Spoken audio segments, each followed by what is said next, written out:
Bonjour tout le monde, Benjamin, bonjour. Salut Thomas.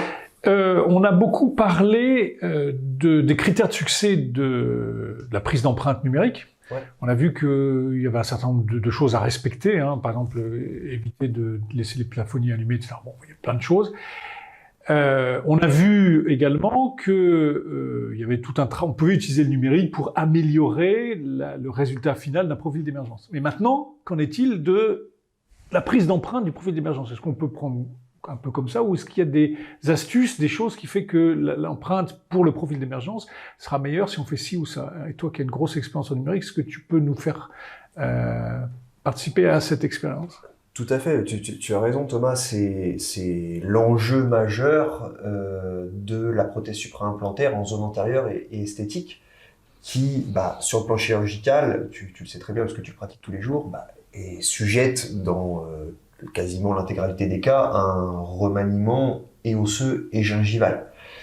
Et si tu veux, ce profil d'émergence, il est donné par la dent provisoire et il doit être retranscrit tel quel au niveau de la couronne définitive. Ouais. Et pour cela, il existe effectivement un petit truc, une petite astuce sur le plan empreinte optique, où le protocole est assez simple. On va pouvoir enregistrer, faire un premier scan de la couronne provisoire en place, qui va déjà nous orienter sur la forme et l'enregistrement du profil d'émergence par rapport à cette dent provisoire.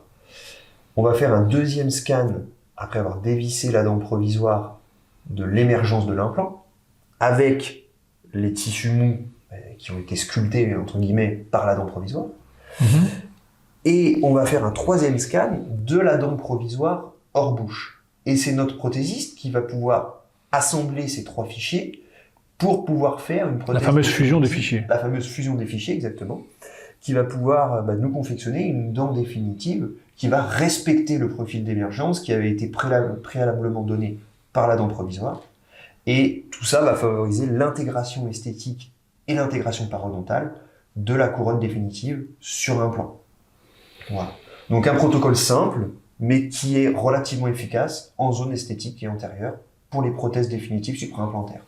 Encore une fois, de la rigueur pour des choses simples, pour d'excellents résultats. Merci Benjamin de nous avoir donné tes petits trucs. Et puis à bientôt pour les webinaires sur le sujet et puis le congrès ARIA. À très bientôt. Salut tout le monde.